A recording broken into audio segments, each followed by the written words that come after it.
Welcome to Brutally Honest. We're exploring how Islam can be seen fit for America in 2026 and beyond. And we're going to have a conversation continued with Imam Usama Rahman of Chantilly, Virginia, here in Mubarak Mosque.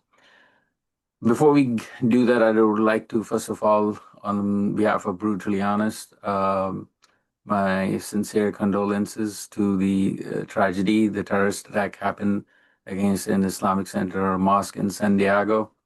And in the future, we're going to be talking about why it's happening and what is the reason behind that. And the purpose for this very particular program is the same, that those politicians and others who are brainwashing the youth of America against Islam and allowing them to create these terrorist activities are, in fact, colluding with terrorism, are the self perpetrators of terrorism, in my opinion. Again, it's very brutal, but it is an honest assessment. We're going to explore that, but not, I will see, not in this program specifically, because we have other things set up for this program today. We will definitely include some of aspects today as well. But again, the program, what we're doing is precisely for the same reason, that we want people to understand what actual Islam is teaching, and what the politicians and others are brainwashing. It's obviously not the real Islam. So especially those who hate Islam or are anti-Islam or anti-Muslim or whatever you want to call them, they should learn and collaborate and firsthand learn from true Muslims who actually practice the religion of Islam. Islam has a lot to offer, which the United States or any other European culture or Western civilization has never offered, or is still struggling to offer to their own people. Having said that, we're going to come to Usama Rahman Sahib, who is the Imam here. Welcome, Imam, for this, the third episode, I would call it, for this exploration of our quest to how Islam can be seen fit. Um, Obviously, whatever happened in San Diego is a tragedy and all that. Um, are sad about that this thing is happening in 2026, while we are well into the century, more than a quarter century, and we're still in primitive mindset. Mhm. Having said that, um, I have a question. Where in this era of religious freedom, religious freedom is frequently debated in America, American courts. How can Muslim community best advocate for protections that benefits all minority, faiths, and as well as other minorities with non-faiths. So, in other Right. words, how Muslim organizations can achieve that goal, where these classic example is this San Diego shooting, right? Mhm. Or any other Black Lives Matter, or any other um, issues that we see. Sometimes it happens anti-Semitism in the United States here as well, against Jews, or against certain Christian groups within the United States. Yeah. How can we, as an Ahmadi Muslims, or as or Islam, actually, I should say, Muslim in general, can um, guide or collaborate to get the freedom, religious freedom, possible for everybody. Yeah, most definitely. Peace be on you. Again, thank you for having me on the show. This is obviously a very important subject, and like you had mentioned, what just took place yesterday, not just a few hours ago in San Diego. Very unfortunate, but we see that, there's still a long way for us to go as a nation, even though we think we're so advanced and we're tackling all the issues and problems, and we are the first world.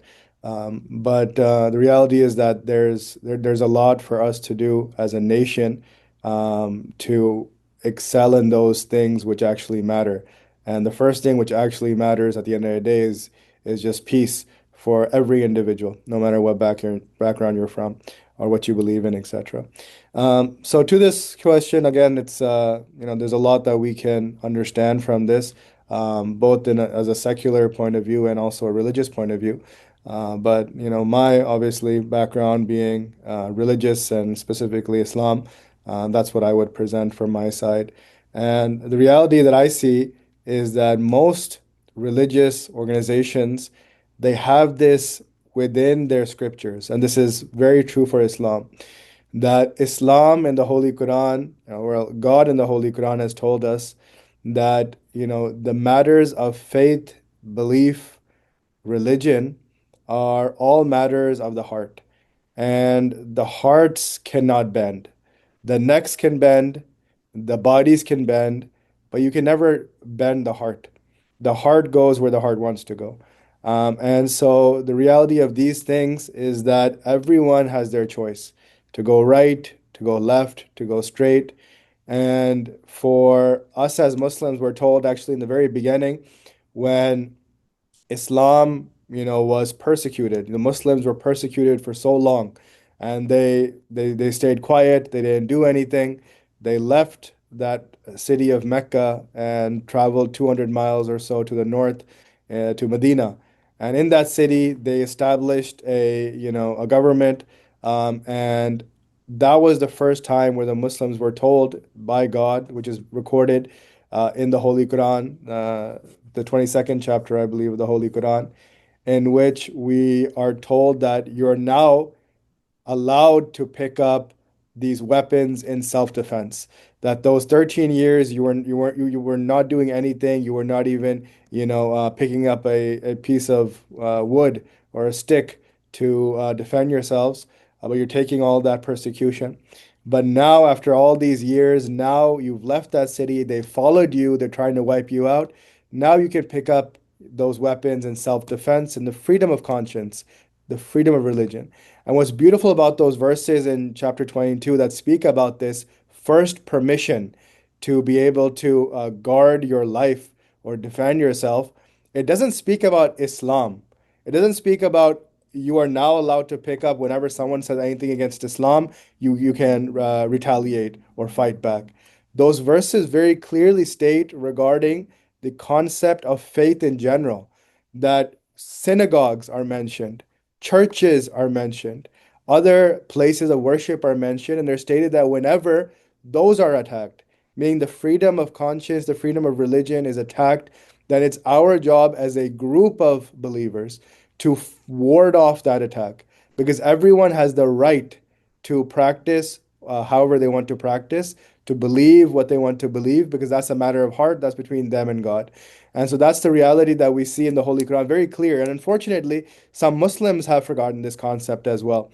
And so, for us to learn as a people that this is a basic right which religion has always afforded, which is you have the right to go wherever you want to go. And secular governments, most of them have understood this fact in light of, teachings of morality, that these matters that deal with the heart should not be forced, that you should let people do. However, there is one point that needs to be clarified here as well, is that, okay, we say that, you're allowed to choose whatever you want. You can have any set, code of conduct, any morality, and any sort of belief system you want. Right. But then, what's the extent of that? Because my belief system could, in a way, clash in such a way where I start to disturb the people around me. I start to disturb the society around me. So it's a fine line where we understand that, my freedom in a way stops where your nose starts, right? And so That's if, true. if in any way I am infringing on your rights, if I am infringing on your livelihood, your peace of mind, then that is when we need to reel it back and understand that, yes, you as a human or those that are with you can practice the way you want to. And there's obviously freedom of speech there as well. But where you start infringing upon the peace of mind and the rights of others, that's where you need to curtail. That's when you need to bring it back. And that's a subject in itself that we can speak about. Right.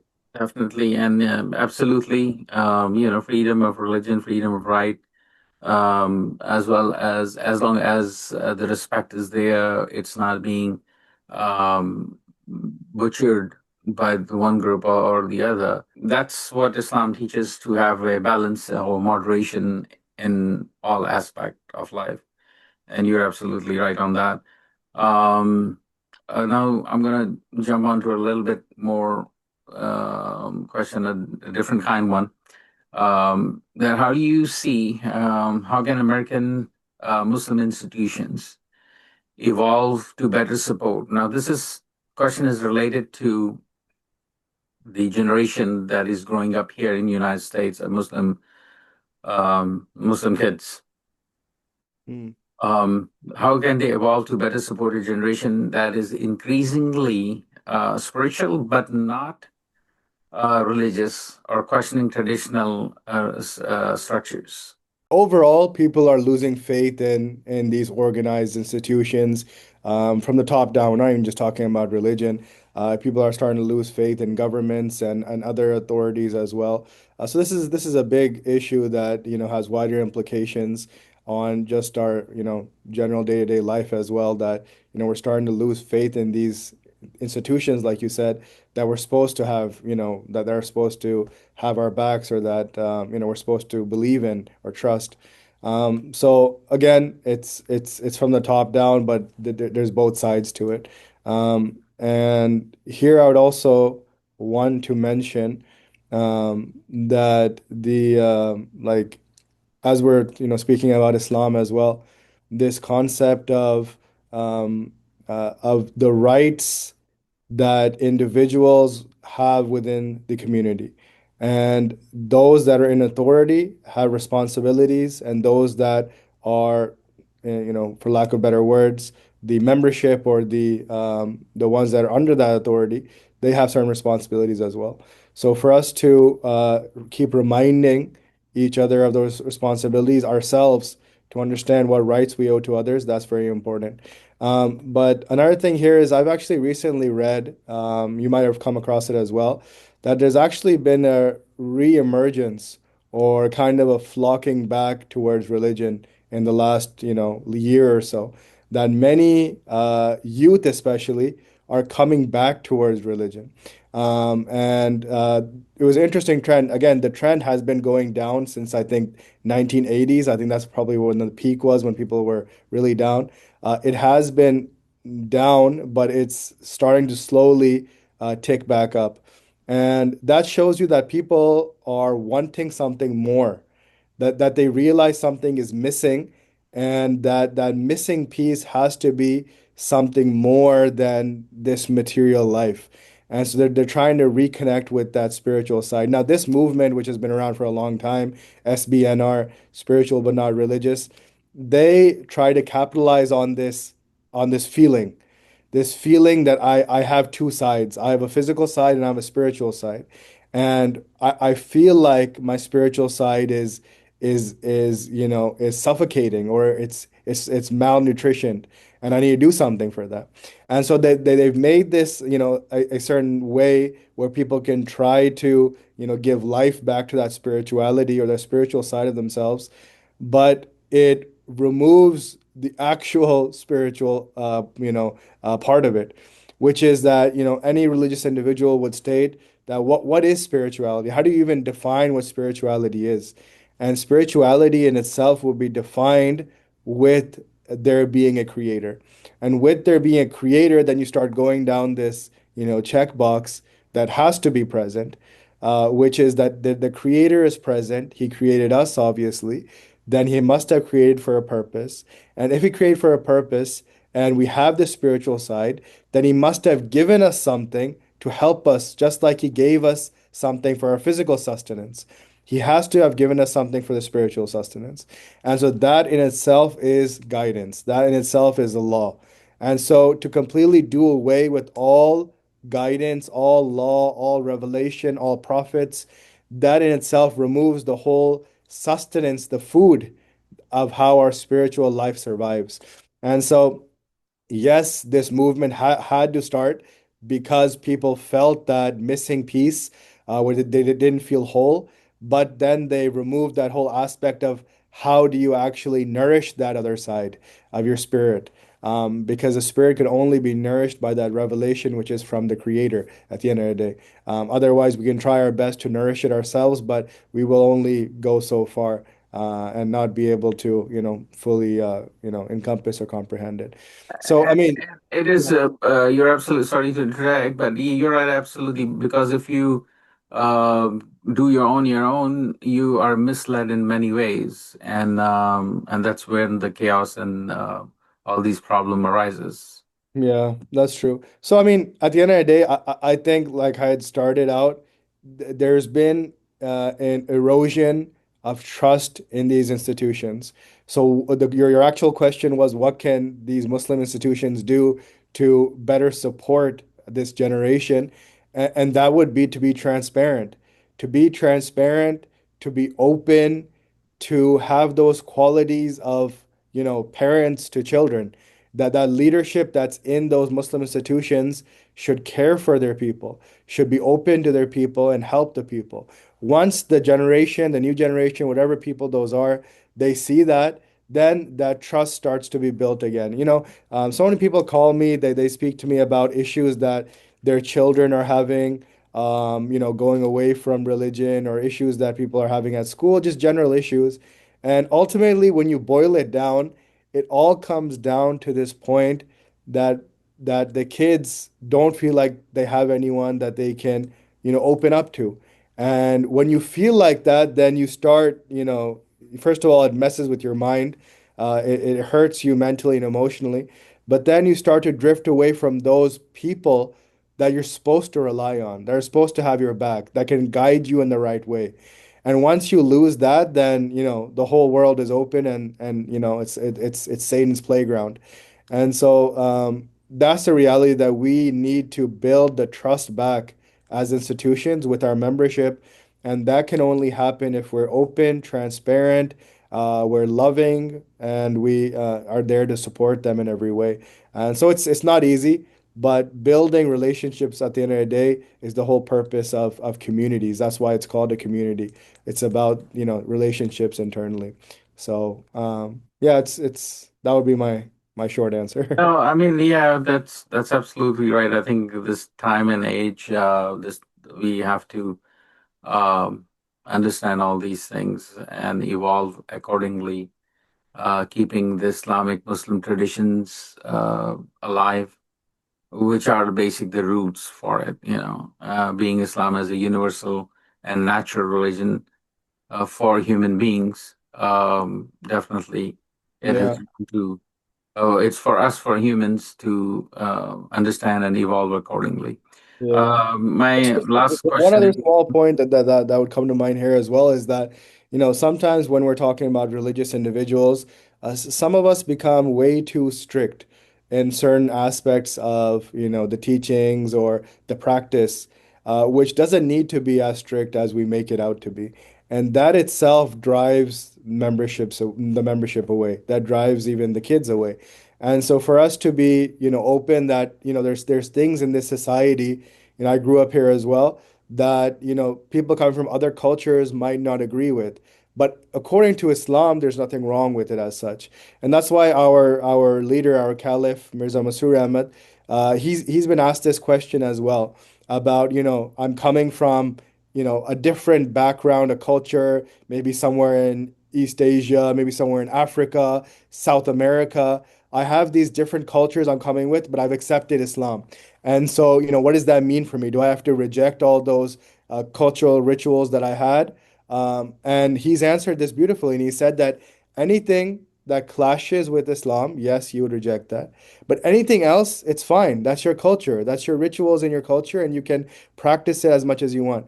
And so, this is the reality for the generation growing up here for us to understand if it doesn't clash with Islam, then we should be open to it. And also in the practice and the teachings, we shouldn't be so rigid as to drive, our families away or kids away. yeah, that's true. That's true. That is, I mean, this is how it is in 2026 and beyond. well into the quarter of the century, obviously. My last question for today's program is that, again, it relates back to what happened in San Diego, but it's a broader question. What is the biggest misconception about Islam's fitness for America that you believe still needs to be dismantled in 2026? And perfect example, Mm. we just saw, uh, obviously, people have some misconceptions about Islam and they pick up arms against Muslim mosques and others. A few years ago, it was in Christchurch, New Zealand, and then now in San Diego, things of that nature. In between, there are other places where Muslims have suffered a lot, which is not being reported in the Yeah, mainstream media, unfortunately. yeah. Uh, how we can dismantle this misconception? One way I can say is yes, brutally honest program, but what is the actual way? That's funny. Yeah. Um, yeah. The the reality is that these terms get thrown out so much, Sharia law, these other concepts in Islam, jihad, which get thrown out and they're not explained. And so it's left up to the people to try to explain it that don't really have that knowledge. And once they, try to explain it, you read on Reddit, you read online, even in like the mass media or things that we watch even on the television that we're supposed to trust as well. Again, going back to trusting in these institutions, but that is starting to erode now. Is that we get the negative picture from these words, which creates a negative emotion within the individuals.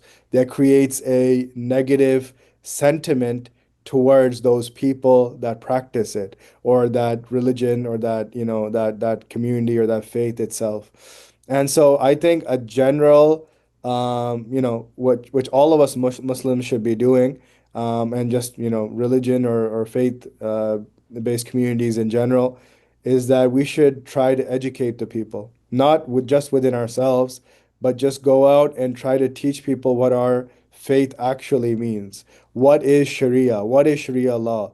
The reality is that Islam is probably, the United States is probably following some aspects of Sharia law better than even some Muslim countries.